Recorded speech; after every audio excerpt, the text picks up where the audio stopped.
Hey guys, hope you are having a great time wherever you're listening right now. And I am really excited about the conversation that I'm having today with my guest who's on. Um, the information, the insight, and the knowledge that he gives has been transformative for my life, really in every area. And I'm grateful to have him here speaking with me. He is a seasoned counselor, mentor, and author with over 30 years of experience in the recovery and emotional health space. And that is Dr. Chip Dodd. So Dr. Chip Dodd, thank you for joining me here today. And I'm super excited to dive Thank you, into the Sid. conversation with you today. Yeah, I'm very excited to be here too. Thank you. I love invitations. Yeah, good, good, good. I was happy when you when you I accepted was the invitation. thrilled. Yeah, and I love invitations because one, opportunity to meet new voices or meet voices who are out there, but also to spread this very important word. Oh yeah, You 100%. know, Yeah, and it's funny. Speaking of very important work, is internally, I think this is work that I've always enjoyed for myself, being a former NFL player, where self development kind of comes, I wouldn't say natural, but it's taught, because in order to get better at the sport, you have to look inside and figure out what you need to do to make your teammates better.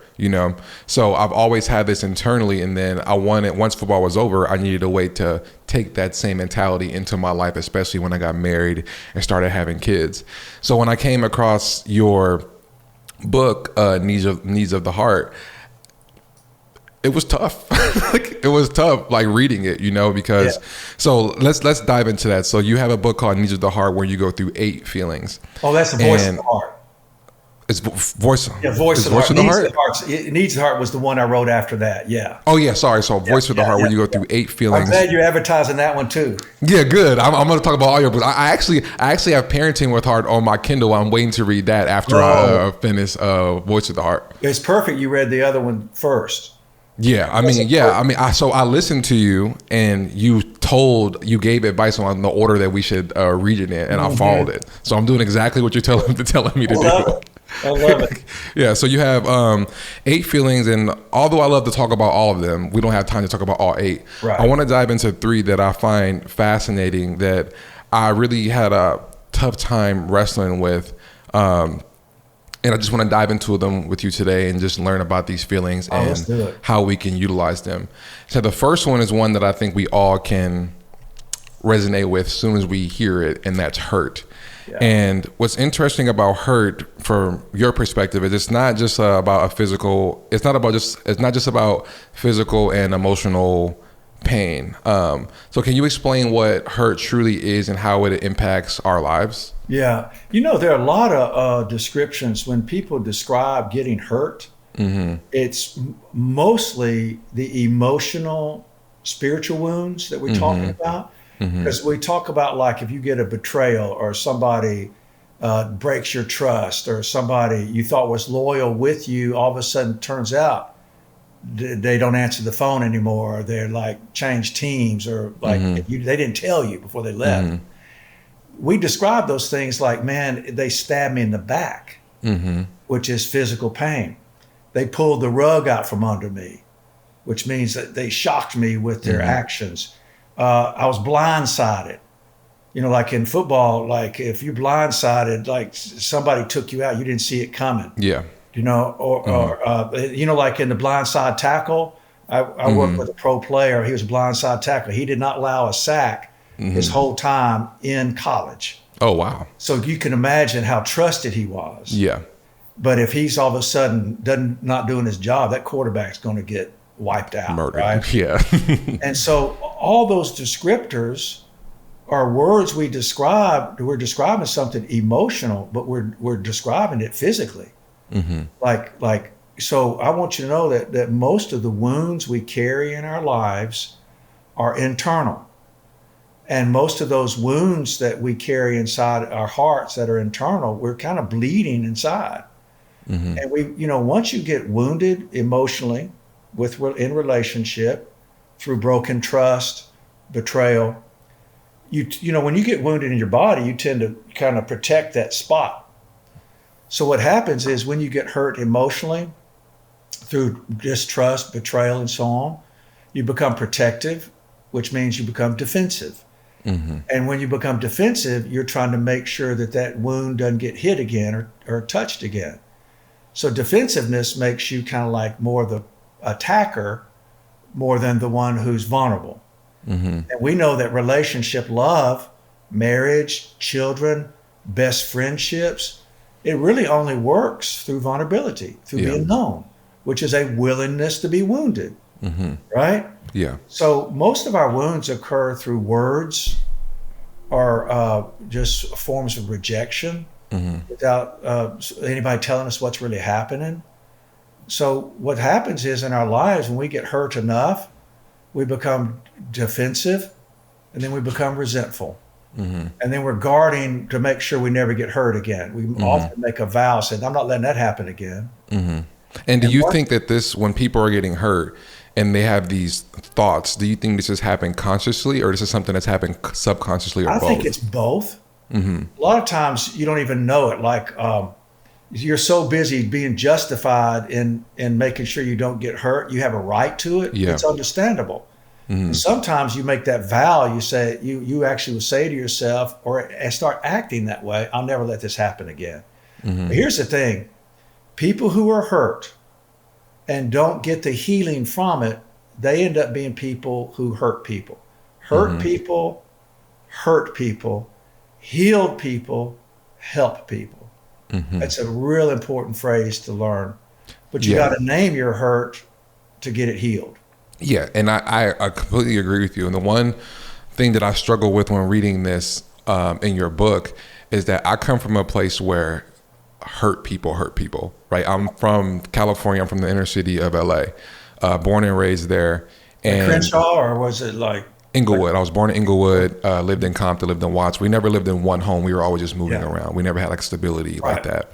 And the language of hurt was always to be impulsive and compulsive with whatever it is that you're feeling. So we don't know what people are feeling, but it's easy to express it in a hurt kind of way, right? Yes. So when I think about this and doing the work that I needed to do internally to understand that I'm hurt in a lot of areas, I understand the work that it took mentally, physically, with like different tools and stuff that I have, and also finding the resources that I need with counseling, finding the right friends, finding the right people who have the capacity to help me work through my hurt.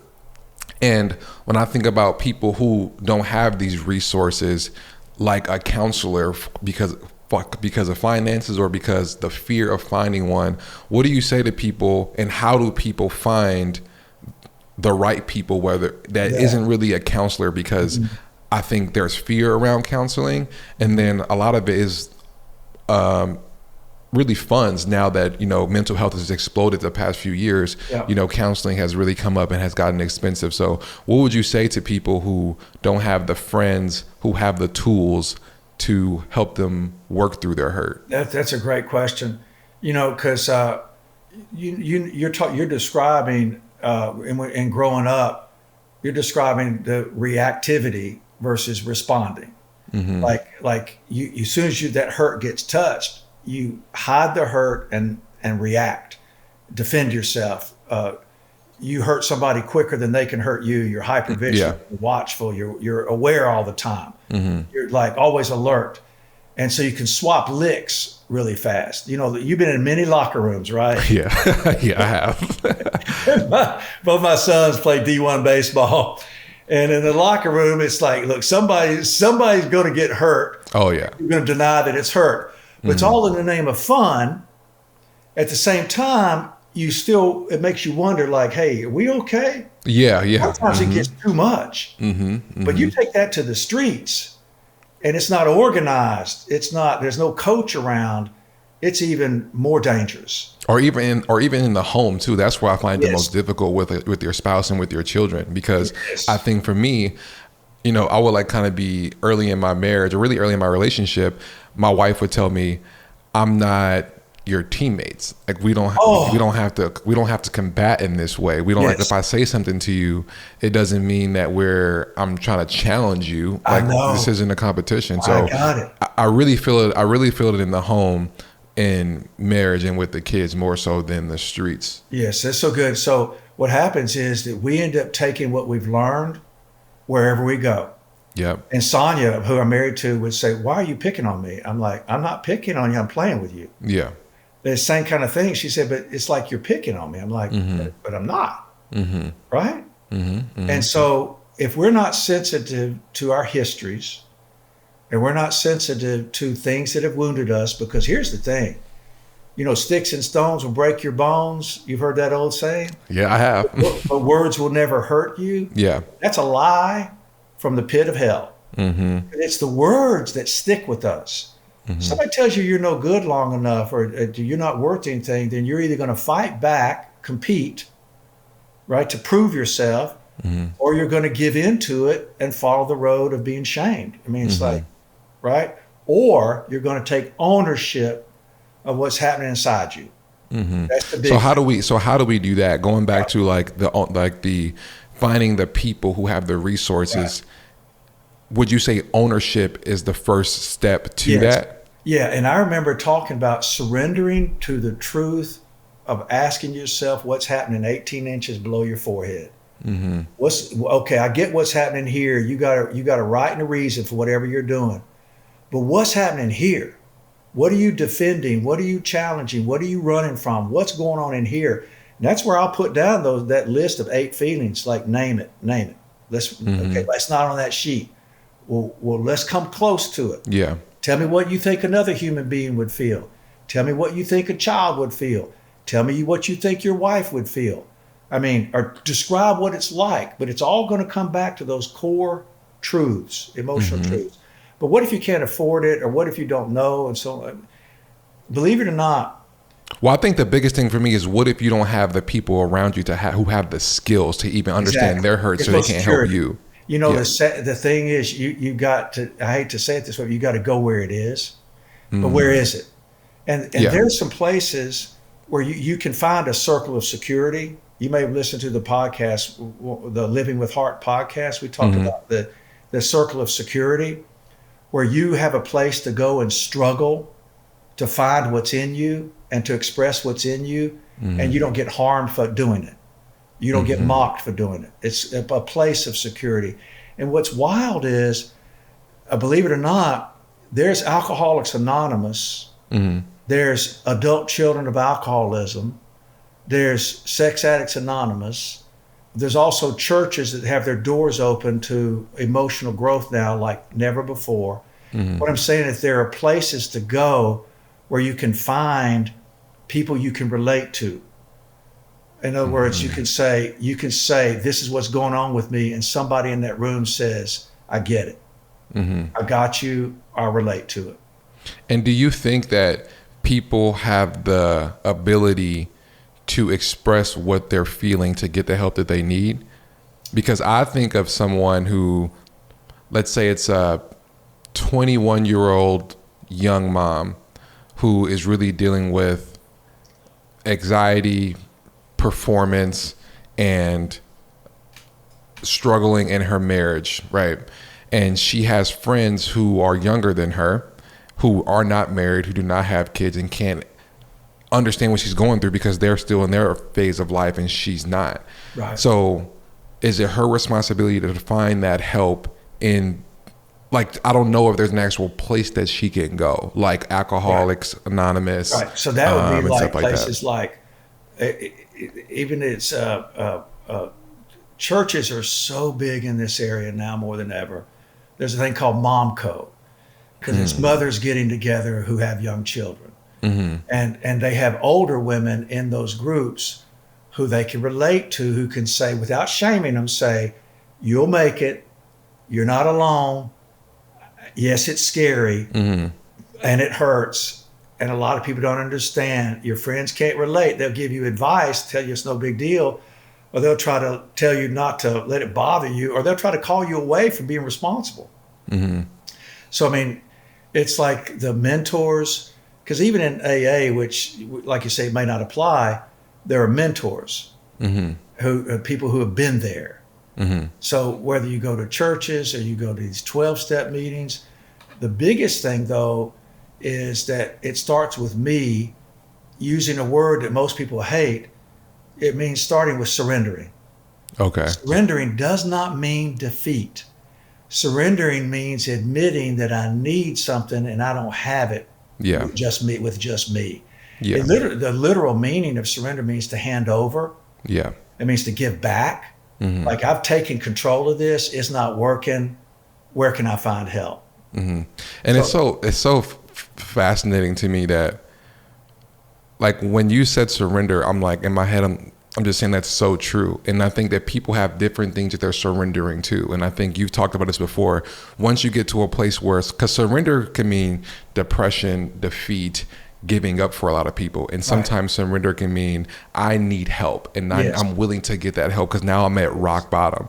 I have friends and family who've hit rock bottom, who've made bad decisions and made good ones to get themselves out of that bad place that they're at. Yeah. And I think for me, when I surrender, it's because I've done all that I can and I don't have control of making this thing better. So now I need to find resources or people or an exercise for me to even not feel this hurt anymore. Because a lot of the times in my experience, hurt comes from things that I didn't recognize that hurt me. And that's why I asked if it was a conscious or a subconscious thing, because sometimes I'll like have like a reaction to my wife or my kids, and I'd be like, where did that come from? Yes. And then I'll write about it. I'm like, oh my God, when this happened, or a coach looked at me, or my dad said this to me, or this person at school in 7th grade said this to me, I'm still carrying that. Yes. And the only way to find those answers, in my experience, is exactly what you said, is to surrender. And for me, surrendering is actually acting.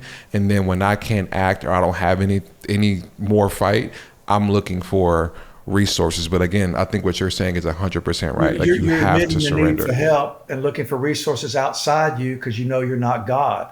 Yeah. And Sid, you named the history of hurt, the way the coach looked, the way somebody said. You're proving, like, it's the words and the looks that wound us more than a fist, or more than somebody's doing something to you that's physically, mentally even harmful, like it would affects your heart. Surrendering really means, like, I don't have the answers, who does? You're actually asking for help. But I love you say, going back, if you catch yourself, once you learn, like, hey, this isn't working. My wife's face is telling me this isn't working. Yeah. My wife's voice is telling me this isn't working. Yeah. What she just walked out the door is telling me this isn't working. Yeah. Right. So I've got to be willing, instead of blaming her, ask myself, what's my part of her walking out that door, or her face looking so wounded? And because I'm capable of caring, that's a big thing. I got to ask myself, where am I coming from? Where am I coming from? What's going on inside of me? And it's in our history. And when we quit justifying, we quit excusing ourselves, but instead asking ourselves, where am I inside me? What am I feeling? And where is this coming from? Real important questions. Where is a starting place for people for that? Like, where can if you had to give, one answer that helps 90% of people of like understanding I need to take ownership. Like, how could someone start doing that? Yeah, honestly, it's really kind of wild, and it's like universal. Number one is to really ask myself, what's happening with me? Be curious about myself. Number one, be curious. Be curious. Instead of just a great judging answer. All the time, actually be curious. Like, what is going on here? What's happening with me? And the number one question after I get curious, whether you're a believer, like a Christian or not, the first question that God ever asked in the scripture, the number one question, first question he ever asked was, where are you? And the answer in Genesis was emotional. So when God says, where are you? He's curious about us and interested in us and pursuing us. And he's asking, where are you? And he's talking about, where are you in your heart? Yeah. And the answers, where are you in your heart, are emotional. And the first statement God said in the scriptures was that he said is not good. He said, it's not good for you to be alone. And the way you end up not being alone is by telling the truth about what you're feeling. So God says, where are you? So we got to be curious about asking the question, where am I? Yeah. And we got to look for the emotion, not the That is justification. that is so good, man. Good. Because I think curiosity is scary, right? Just how Yes. like the fear of the unknown is scary. And I think when you're curious, is because most of the time you don't really have the answers to what it is that you're curious about. Yes. So I think curiosity takes bravery to dive into those waters and explore. Amen. Like to explore curiosity is really, really scary. And I think that's the only way that you find answers, because I believe that once I'm curious, I'll dive into what I need. Then when I understand what I need, I'm honing down on the Yes. actual resource or the things that I need, and I can find those resources. I think that we're in a place where we have these problems that seem unfixable because we don't really know how we're feeling, because we're not curious about what's actually Yes. going on inside. Like Yeah, that's and such a good answer. Yeah, and you beautifully just proved how if you're curious, you're brave. Yeah. Because you're asking to find out something that you don't know what it is, but you're willing to go see. Oh yeah, man. And I can then- think of so many examples of being Yeah. curious in every area. Like even with my wife, it's like when we're trying to figure out how like we like different things. So I need to be curious about the things that she likes and just dive into them, even though I don't like them. Yes. And through that curiosity, I'm like, oh, I actually like this, and I can bring in what I like, and we can craft our own thing, right? Craft. Like this happens when I played football. It's like, oh, I'm gonna try this technique from this player. Let me just see if it works. And next thing you know, I'm making plays out on the field because I was curious about that technique that Yes. guy did. And so so curiosity, that's such a good answer. Yeah, and you made curiosity and courage and vulnerability all the same thing. Because if you're curious and you go out and you try a new technique, you're probably going to fall on your face a couple of times first. You're going to mess up. You're going to look ineffective. You're going to look incompetent. You're going to look weak, but you're willing to learn. So vulnerability and bravery go together, Yeah. which is what most people don't realize, that if you're willing to be vulnerable, then you can learn, you can gain, you can connect, you can find out things you didn't know, and all of a sudden in relationship with your wife, you're doing the very thing she needs more than anything, is for you to learn her, to Yeah. know her, to care about her, to be willing to take risks with her. And all of a sudden she starts trusting you more, and she sees you as brave when you historically would have seen that as weak. Yeah, yeah. And I think that it's really important to identify, like you said, curiosity means you're diving into being brave. But with being brave, like anything, you got to get your reps in. You will fall. You will look stupid. Yes. You will feel like you don't know what you're doing. There will be people looking, but that's just a part of it. And it's And through you will be getting those scared. reps. Say one more time. And you will be scared. Yeah, you will be scared. I can't tell you how many times I've walked out into a game. Almost every game I've played since I was a kid, I was like nervous, but at the end of the day, I think I was a little scared of like Yes. how I was going to perform. Yes. You know what I mean? If you're alive, you're scared. I mean, Yeah. if you're taking on a challenge, you don't know what the outcome is. But you know, it's amazing. Like fear is actually a good part of us unless it overcomes us. But fear is a need to ask for help. Before you go out onto the field, into the arena, you're hoping to do well, but you like, does anybody have my back here? Am I alone here? So your fear can lead you to surrender, to asking questions, asking for help. We together in this. Who's got my back? So it's like fear can lead us to ask for help. And So then- are you saying that fear, the reason we have fear is because we need help? Yep. That's interesting. I know it is, isn't it? I mean, all these feelings we've run from our whole lives, we've been trained to stay away from, are actually our strength. They strengthen us. Because once you ask yourself, okay, I'm afraid to go into the arena. I'm afraid to run out on this field because a lot of things can happen that I don't want to happen. So what do I need? I need help. I need to check, did I do my reps? Do I have players that are with me? Are my teammates for me? Am I for my teammates? So you're asking all this. Then the next question is, okay, am I prepared? And fear gets you prepared. And then, but what takes you into the arena? Fear gets you ready, but anger takes you to the arena. I mean, a willingness to be in pain for something that matters more than pain. I mean, football is a great example of that. So anger is good, fear is good, and even hurt is good because it tells you where to heal. So you can be more courageous. Now, speaking on like anger, it's funny you bring that up after talking about fear, because that's the next one that I wanted to get into, because anger is such a complex one for me. It is. It's really, really complex, and it's really difficult to, it's easy to identify that you are angry, but it's hard to process what you're actually angry about. Yes. And I think that, so I told you I'm from LA, and where I'm from, anger is expressed in a way that is our language. It is our language. No matter how we feel, we kind of express ourselves in that way. Yeah.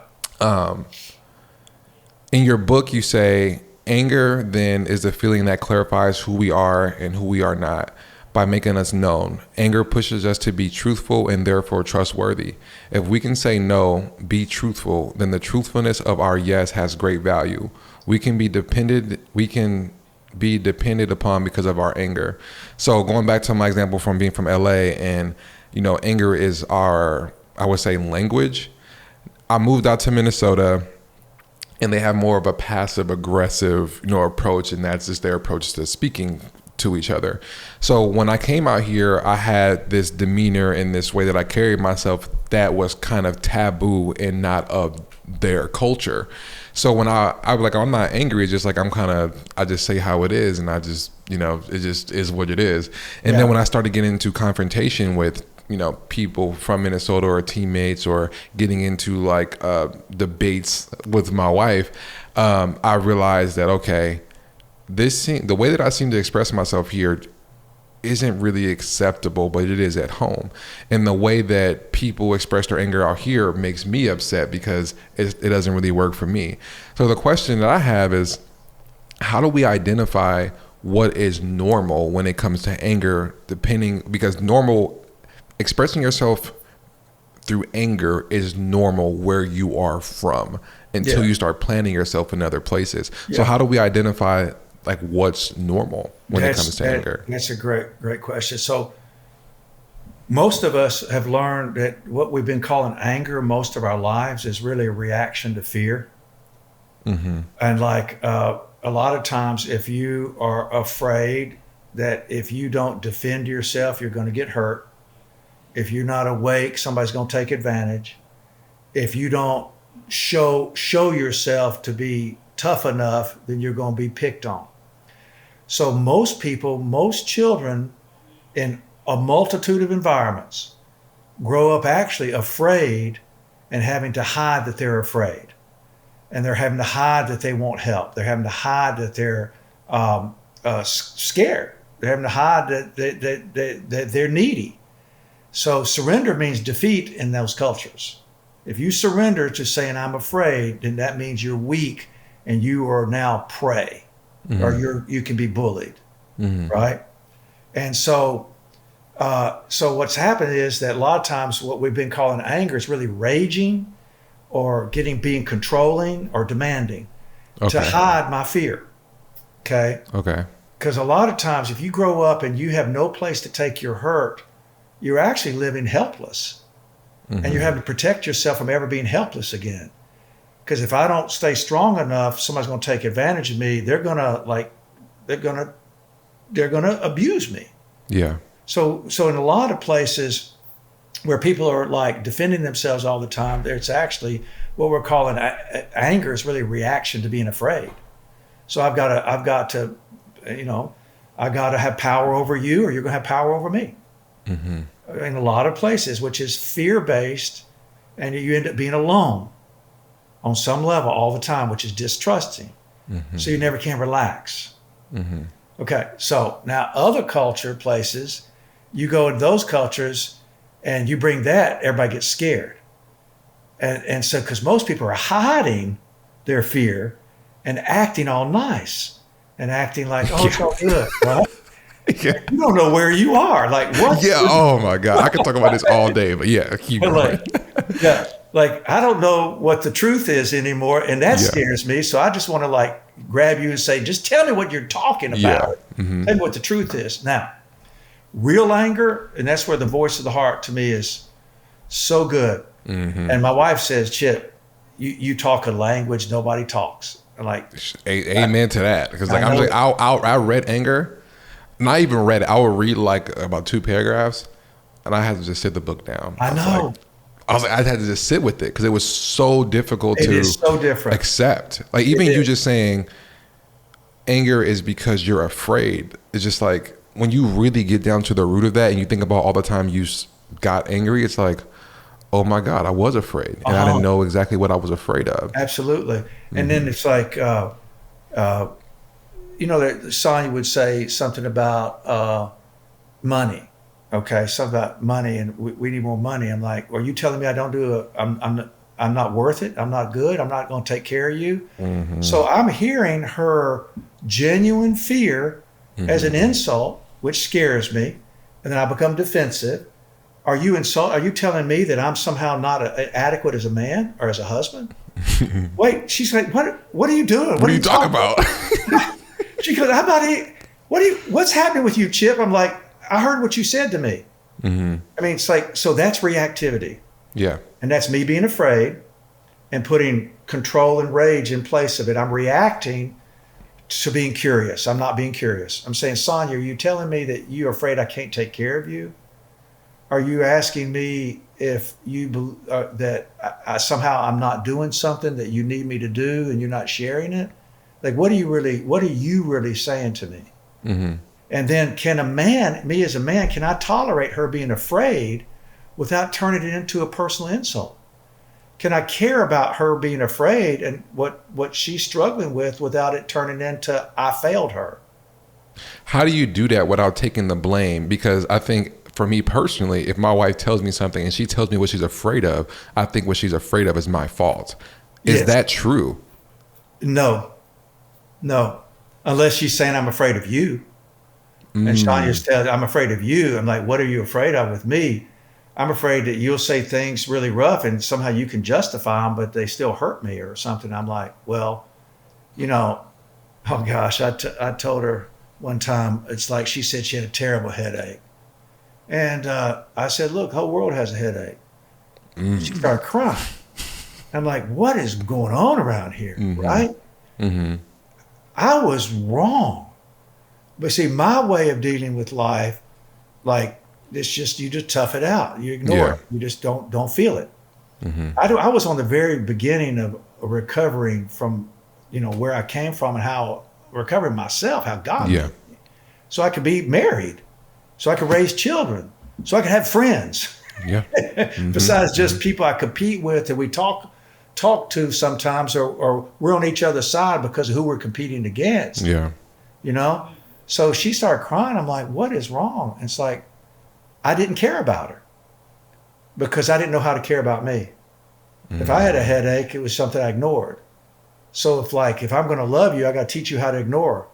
I got to teach you how to not let things bother you. I got to teach you how not to have feelings. Mm-hmm. And that was not helpful in my marriage, right? Mm-hmm. So in so many ways, we've got to know what's happening inside of us. Otherwise, we're going to be reacting to it. Because we equate vulnerability with weakness. We equate, right? And we equate having feelings with potentially being mocked. Mm-hmm. And so we spend our lives being unwilling to feel hurt, or unwilling to feel afraid, or unwilling to be in need. And our wives need to know that we're men enough to be in need so we can care, so we can be sensitive, so we can understand, so our children have a safe place to go. Because if we're not good at having feelings said, our children are going to be scared of us. Yeah. Mm-hmm. And I think that's why the anger is so fascinating, because I'm allowed to have feelings, right? And sometimes I'm angry, and through being angry, I now understand to be I'm fearful of something, and I have to dive into that curiously and then figure it out. And that's why trying to figure out what is normal anger, the baseline of anger. How do we find that? Pure anger, true, genuine, God-created anger is this. Anger is rooted in a thing called desire. And as soon as you desire something, you're hungering for something, thirsting for something you don't have, right? Like you wanted to play pro football. You hungered for it and thirsted for it, probably, right? Yeah. And so you were willing to take risks. You were willing to be vulnerable. You were willing to be in pain. You were willing to work out. You were willing to take risks, like you said, learn techniques that make it take you there, right? So do you hear that when you really desire something and you're willing to take risks for it, that's what anger is. Anger is a desire for something that I'm willing to be in pain over. And that redefines so much of what we've been calling anger. Yeah, it seems like it's almost like I got to come up with a new word for that definition, because anger to me is, I mean, from what I've seen playing, just how I grew up in just the sport, the nature of the sport that I played, anger is all reaction. Yes. It's all reacting to something. That's what I think anger is. So the way that you're describing it, I'm like, that sounds like another word to me. You know what I mean? That doesn't sound like anger. Yeah, and we could call it, like, it was weird. I heard they did an interview with the quarterback for Ohio State after I heard you and Brian talk about this story. Yes. The guy comes up and says, Coach told us to play angry. We played angry. And it wasn't reactive. It was like, we're willing to be in pain for something that matters more than pain. We're willing to love each other, care about each other, risk with each other, need each other, be vulnerable with each other, cry with each other, pray with each other. They had a huge revival on the football team by being needy of each other. Like, I need you, man. I need you. It's like, I'm scared. I don't do this, but you do that. I'll bring what I got. You bring what you got. It was like a healthy vulnerability. So would you tie anger with passion? Yes, sir. Okay. 100%. Because passion is, you had passion to play football, to play pro football. Okay. So you were willing to be embarrassed. See, anger is something that shows what you really care about. Because you're willing to be embarrassed. Like, okay, I'm admitting I care about this so much that I'm willing to be embarrassed. You hear my anger? Like, okay, I'm willing to be embarrassed, but I'm going on that stage right now because this matters to me. Hey, I ran in the Senior Olympics 2 years ago. I'm 67, right? So I was 65. I had torn my knee up. I've had a hip replacement years ago. I had a meniscus tear. It took 3 years. I started running backwards just to see if I could start again. So I finally go do the Senior Olympics. And my wife Sonia's with me. And I said, hey, honestly, I'm scared. Because if I push off those blocks and the first thing I do is fall and I'm in front of everybody, that's going to be bad. I don't want to do that. And she said, hey, but no, it was so wonderful. You set a goal and you worked really hard and you tried. So whether you fall or not, it doesn't matter. I'm like, it matters to me. It does matter. I said, I'm not going out there to just get through it. I want some medals. Yeah. I wanted medals. I wanted gold medals. All right. So, and I'm tall too. So I'm taller than other runners. So they're fast. First thing I do in my blocks, I see backs. I see people's backs, like, you know. So I was scared. And when I was warming up, I asked myself this question. Look, man, Chip, you're scared. You're scared. Like talking to myself. Chip, you're scared. I'm like, yeah, I'm scared. I'm scared of failing. I'm scared of looking stupid. And then I said, hey, but I've trained myself over the years to ask the real question.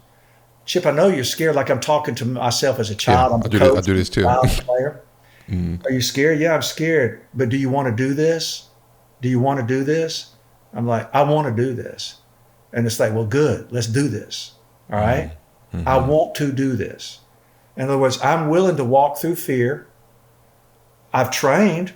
I got ready for it. Now it's time to do it. Do you want to do it? I want to do it.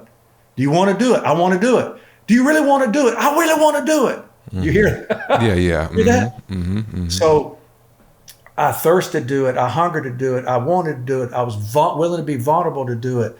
I was willing to yearn for it, long for it, wish for it, dream about it, and feel my heartbeat to get ready for it. And then I was willing to go do it. What's so fascinating, even just with that story. Said 3 silvers. You got 3 silvers? Yes, I did. Okay. Oh, I remember this story. And then and there's a time you wanted to wear you wore the silvers around like a school. I took it to Sunday school and got mocked. Yeah. My Christian brothers and sisters shamed me. But see, the thing was, those silver medals were gold because I was willing to want it, regardless of what the outcome was going to be, and I was willing to risk it. And so that's what anger really looks like. I know it's weird. It's so hard for me to this is where I was having a hard time reading it, because if anger is, from what I would say most people know, is this reaction, right? Because if you're angry, you are reacting because somebody is hurting you or trying to hurt you, right? And then what you're saying is, well, anger, the real definition of anger is to have passion to do something. So if I'm angry because someone can we have a passion to protect ourselves because someone is trying to hurt us verbally or 100%. physically? 100%. Now but that's being responsible for yourself. See, what we're really calling reaction, I get angry when somebody does something. Okay. What really reaction means somebody owns me. Responsive means I own myself. Okay, so most of the times we don't grow up with people helping us be able to respond. Instead, we're just sitting there until we have to react to defend ourselves. We're not made to be defensive only. We're made to be offensive. And genuine anger is me being responsible towards pursuing what I want. And versus always defending myself, I'm going to go do this thing. I'm not just protecting myself. I'm in pursuit of something. Because when of course we need to defend ourselves. Of course we need to protect ourselves. But anger is made to create something, not just protect something. Oh, I think that's what it is. Anger is meant to create something, not to protect something. And I think that when you grow up, depending on how you grew up, the parents you had, the environment, that determines if you have a healthy relationship with anger in the first place. Oh man, you're so good. Yes.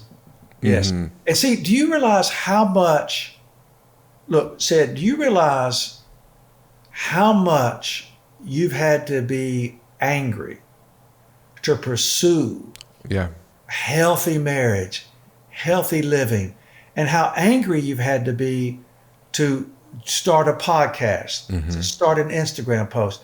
You're saying, I'm willing to look bad. I'm willing to be criticized for something that matters more than criticism. I'm willing for you to say things about me that I won't like. But this matters to me so much that I'm willing to pursue it. Because I'm creating something. I'm not just protecting something. And I think on that note, when I think of being angry for something, it's so funny because even when I would say the only place where I think I recognize healthy anger is when working out. If I have X amount of reps, what gets me through getting that last rep is to be angry and finish it. Yes. Yeah. So that's really the only thing psychologically that I can tie that passion and anger together without it being this reactive thing to someone hurting me or me protecting myself. It's just so you can see how that's fear.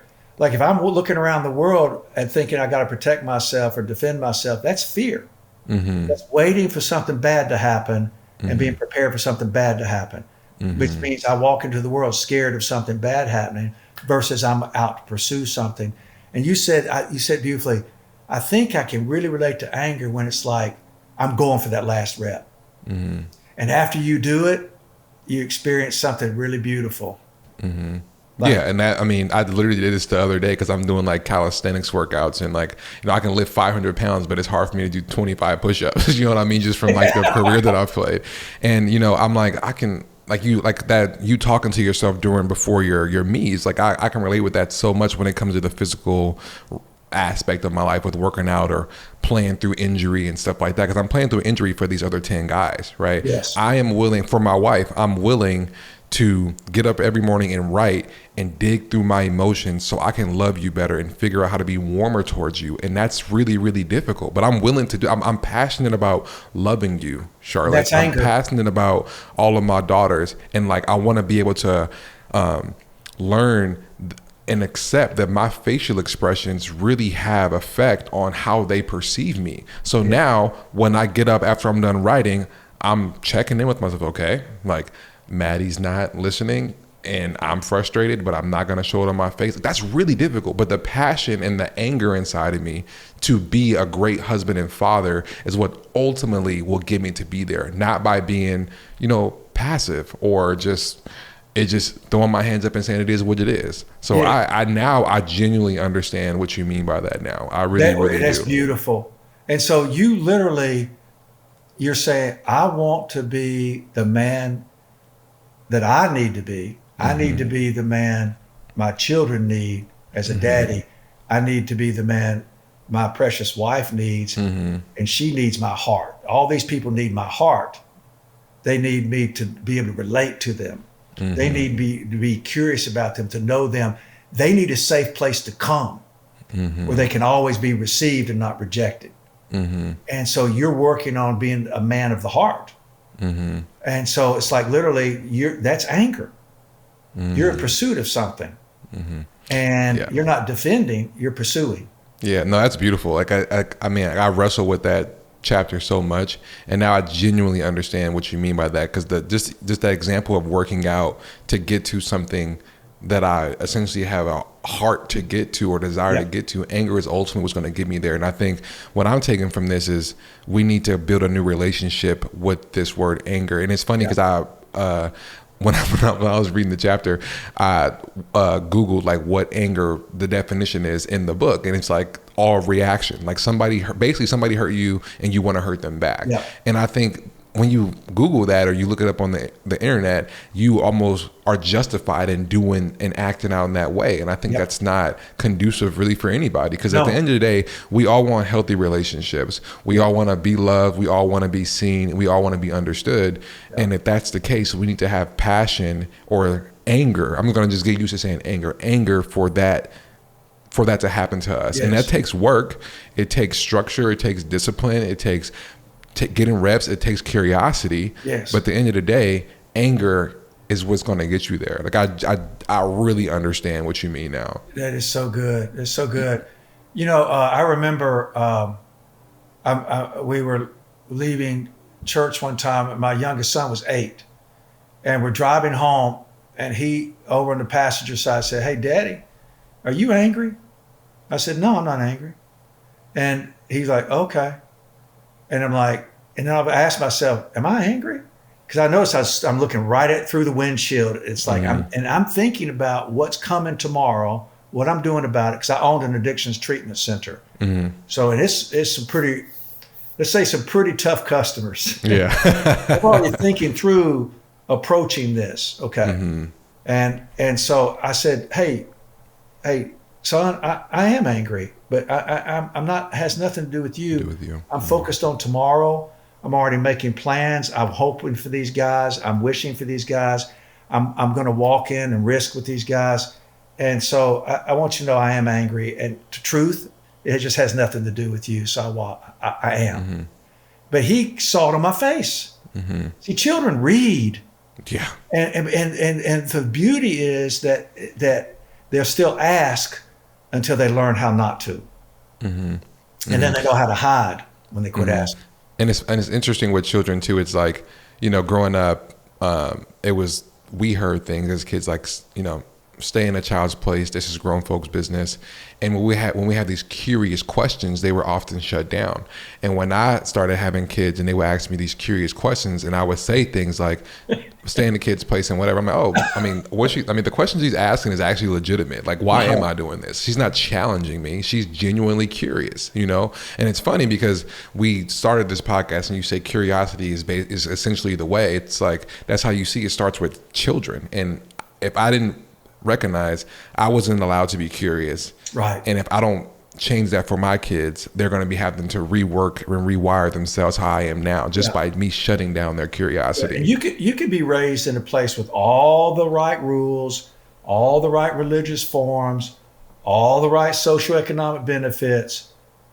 But if you're raised in the world where you don't get to ask questions, and you don't get to wonder, and you're just told how to think, or you're judged, then you're isolated. Yeah.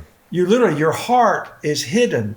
And the only thing that connects us, honestly, and this is neuroscience, only thing that connects us is our eyes looking at each other and believing the possibility that we're safe and can be cared about.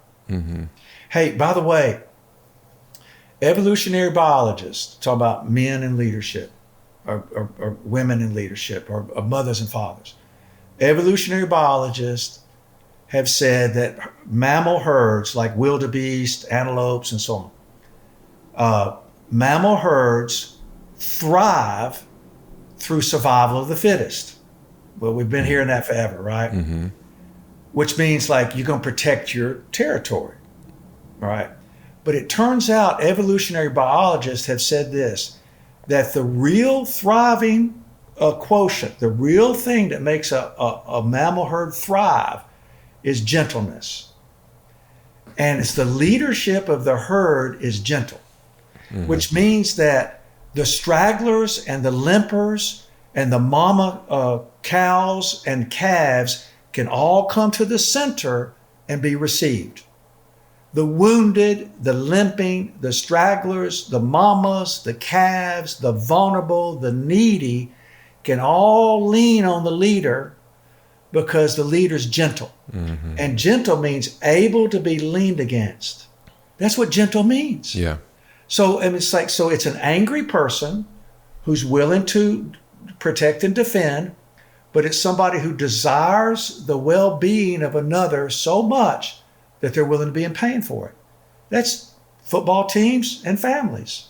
Yeah, man, the way that you describe that is beautiful, man. Isn't it? Like it's so true, because it's true. It's so true, because I think about just the times where, I mean, I can most resonate in this area with my kids. It's like I realize you can say one thing 100 different ways, and with my kids, I learned that when I have a certain tone in my voice and I explain things to them and they can express themselves to me, they'll do what I'm asking them to do in their routines or whatever much faster because they trust me. They can lean on me. Whereas like, X amount of years ago, I'm like, you need to do this because this is why, and da-da-da-da-da. It's like, they're just like, what is going on? I'm just like, what is going on? So what you're saying is so true. Yeah, 100%. 100%. Do you know that children don't listen to words? They listen to facial expressions and tones. Yeah. They don't even understand most of the words we use. They don't even understand what those words even mean. They haven't even been to where those words are yet. Right, yeah, and it's funny.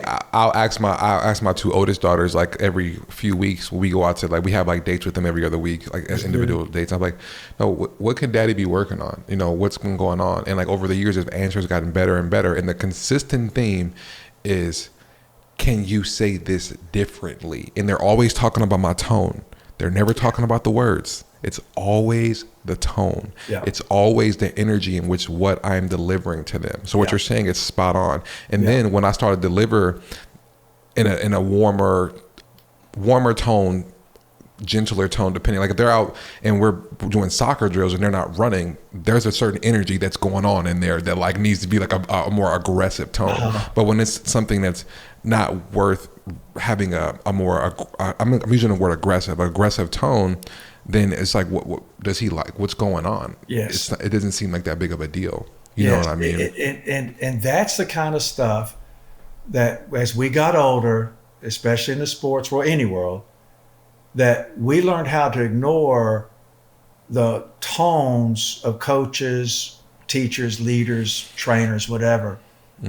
Okay, but when we were younger, we really needed more encouraging tones. Like I look, every player plays for the love of the coach. You know what I'm saying? That's true, because sometimes you'll have coaches that you don't like and you don't want to play for them. Yeah. Like if you love me, I'll do 10 more reps. Yeah.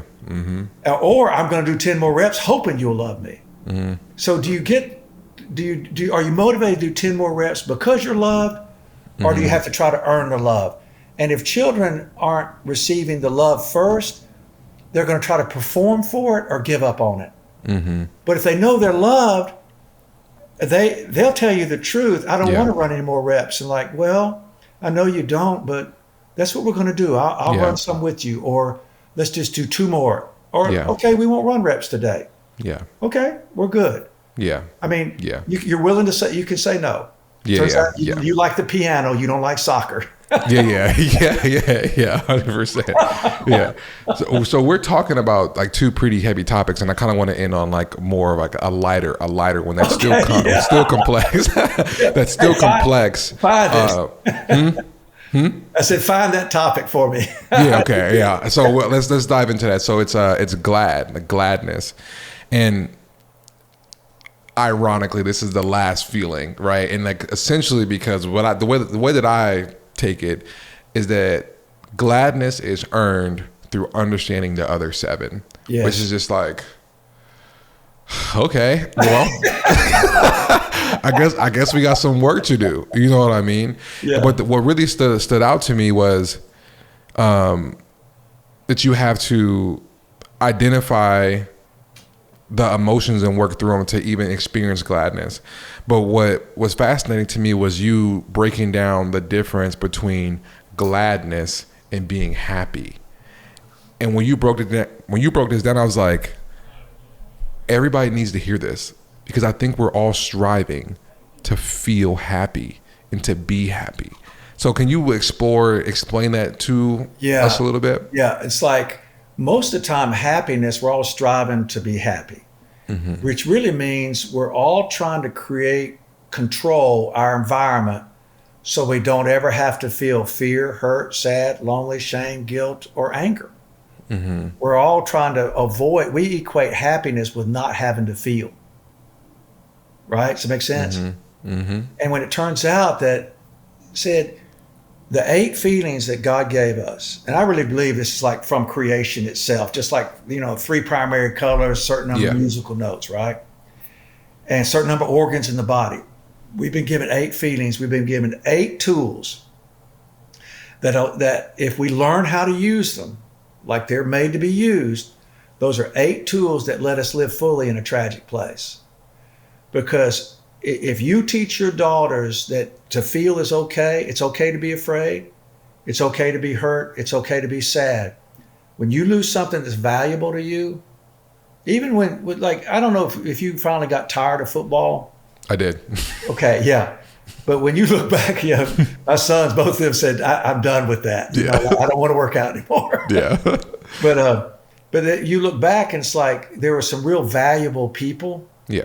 And some real valuable times. And when you look at it, you're sad about you have the memory and you have the appreciation, but you also have the loss. You don't live there anymore. So you're sad about it. Like that was real attachment. That really mattered. It's gone, but you're glad you had it. Okay. If we're good at being afraid and asking for help, if we're good at being sad and asking for the comfort to return to acceptance, if we're good at being hurt and healing, if we're good at being lonely and seeking good relationship, then we're going to wind up, believe it or not, being good at life. And we're going to feel pretty confident.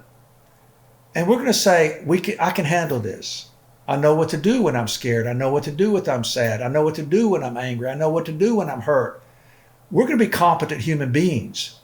And so real gladness is the ability to know how to live life on life's terms, to be confident, to be curious, and to know that I'll step into life and not run from it is to be courageous.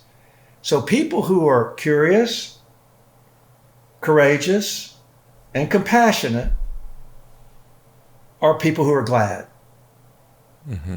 Because they will live life on life's terms, not run from it, but join in it. And what's fascinating is that being glad doesn't mean it's not going to be hard or you're not going to be not happy. Whereas being happy means that you're always going to be happy and you don't feel anything. Right. Hey, my wife says to me, I said, Sonia, I'm probably one of the saddest people you'll ever meet. And I said that to a guy the other day. He said, well, you bear it well. I said, I do, because I'm also glad. But I'm one of the saddest people. It's kind of like a joke in a way. Somebody says, well, you just love to be sad. I'm like, no, I don't. But are you sad because you feel?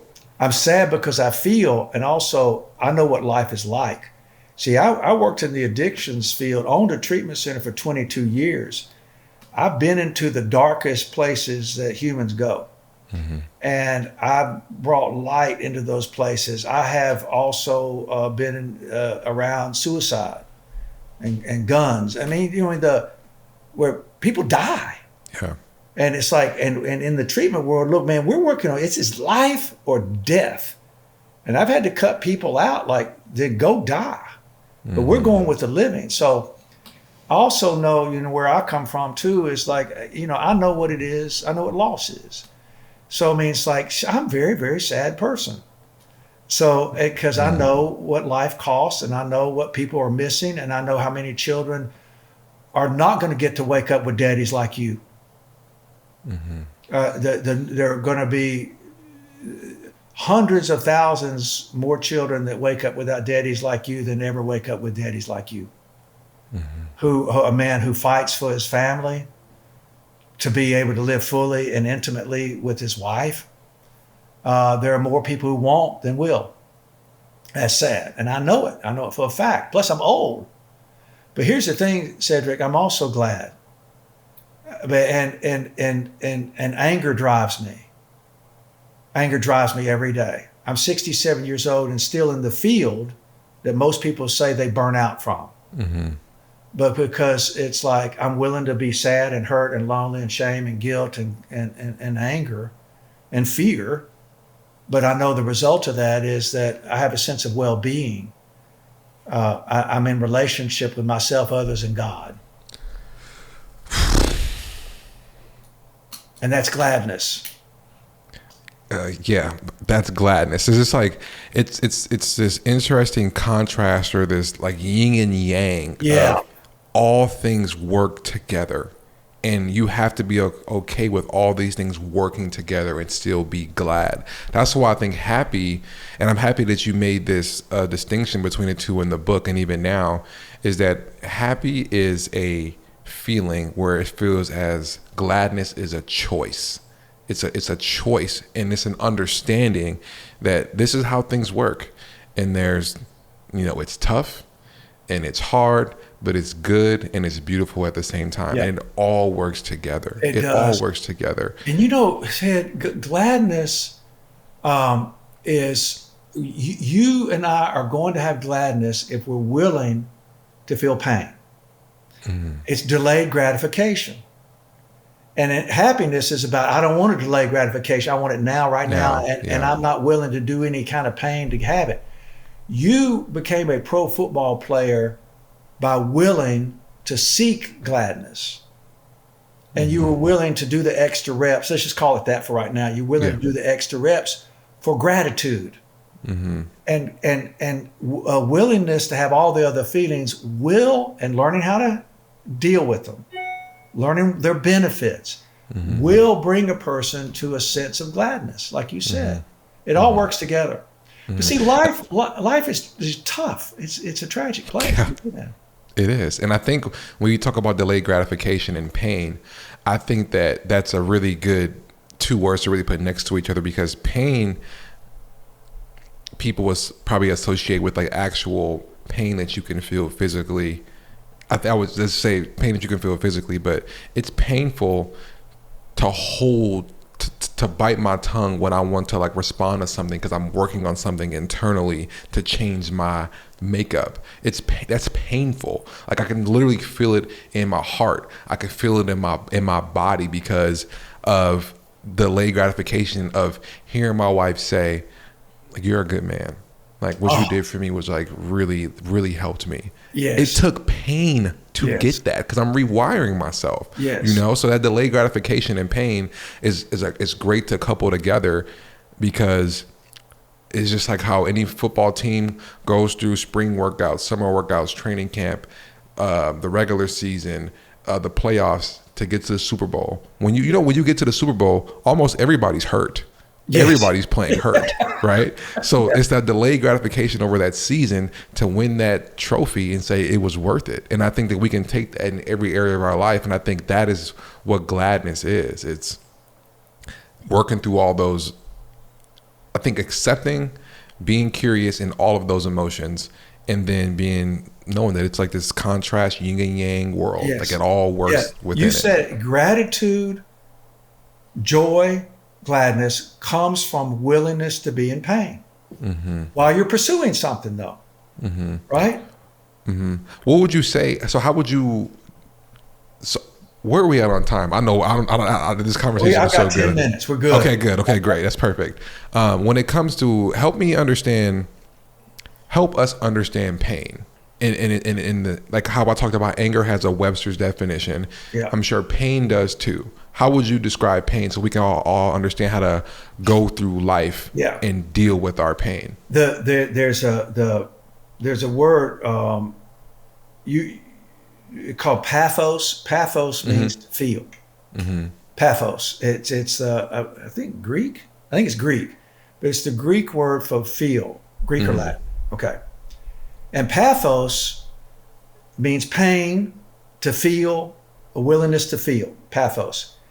And if a person runs from feelings, they literally become pathological, which is sick.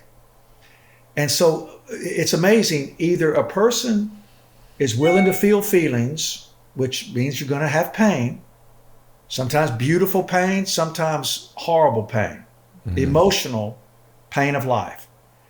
And what's amazing is if you run from feelings, you're going to get sick, or people are going to get sick of you. And so like your children, like you're not running from pain. And so your children have a place to go with their pain.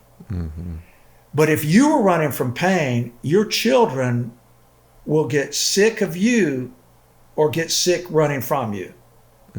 Because they have no gentleness in the leader of the herd. Okay.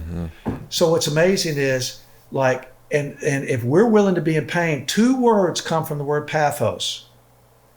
Patience, which is willing to bear the burden of hope, and passion, which is a willingness to be in pain for something that matters more than pain. People who are willing to feel are the strong people. People who are unwilling to feel are the harmful people and also the weak people. It's just the opposite of how many of us are raised. Yeah. And so it's amazing that feelings make us well. Yeah. I mean, feelings make us better. And the willingness to feel becomes our strength. Yeah, man, you said that so beautifully, man. You really did. You. Like all the people who I've seen were great leaders, great men, great women, great kids, whatever, had the ability to feel and be okay with feeling. Just how you said, I'm the saddest person you'll ever know, Sonia, but I'm also glad. Like that's such a difficult thing to conceptualize, because if you're sad, you should just be sad. Yeah. It's kind of what we're told. Like, be sad. It's okay. You'll get over it. Pray for it. Tell God to do it. Go for a run. It's like, but like, I'm kind of sad a lot. You know what I'm saying? Once I start feeling, and then I think about a lot of these, just men particularly, like there's like this, alpha male group, and they are all just hiding from their pain and really trying to be dominant by not feeling anything and telling others what to do. And it's like, it's not how it really works, buddy. No, and the alpha male actually makes everyone around them cower. Yes, 100%. Yeah. And I've played on every level.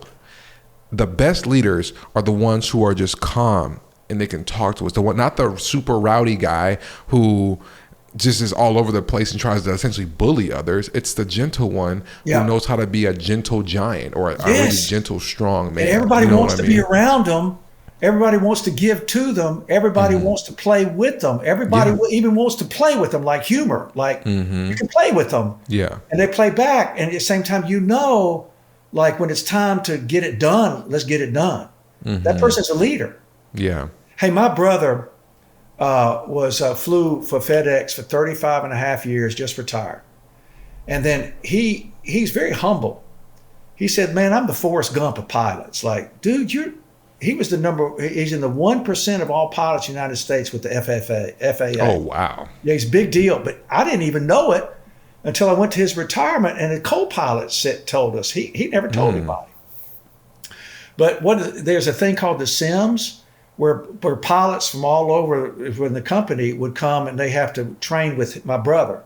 And he decides whether or not you fly or not. But they all wanted to be in his Sims. They all wanted to practice with him because he was calm, he was caring, and he said, look, the one factor that's going to happen here, you're going to make mistakes. You're going to mess up. But let's mess up here so we don't mess up in the plane. So he gave everybody permission to be curious, to take risks, to struggle, to be in need, and to ask for help. And he'd sit back behind, he'd say, fire. Like there's a fire in the cockpit, he'd say, fire. He said, Chip, it's inevitable. The other pilots, even these hardened Marine Corps fighter pilots, F-16, they all go, everybody panics. It's just part of it. Yeah. But then it's like if they just repossess. But he was making sure that they were in an environment where they could panic for a moment and then get it together. It's amazing. The powerful leader is the one you described. Yeah. The one who knows what it's like to have been in the seat of the person that's in testing then. In other words, like, man, that story of the Good Samaritan is the ultimate story. That guy knew what it was like to be in a ditch so he could get in the ditch. Man who, like, wow. People who feel are the change makers of society. Yeah, 100%. And 100%. People who don't, I'm telling you, the alpha male, even the one who gets all the trophies, is as harmful as the leader of a cartel.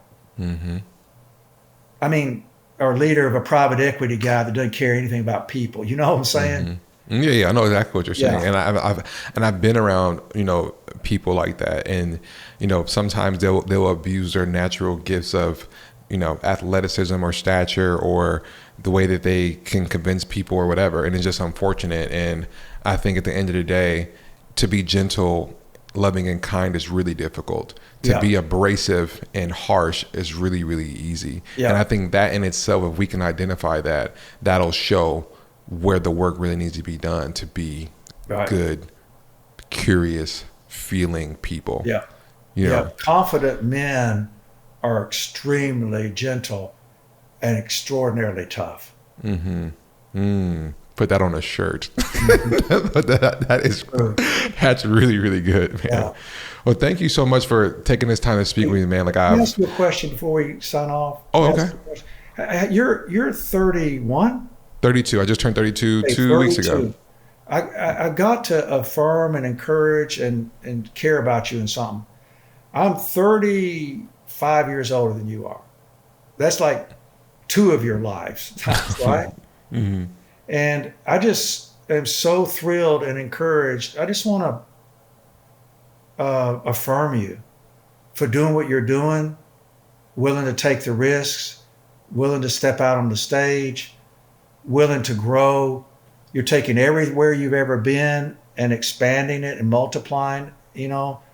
I guess you could probably live on your laurels. I mean, once you're a pro football player, you can live on that for a while in terms of, but you're saying, no, I want more than that. I want that and more.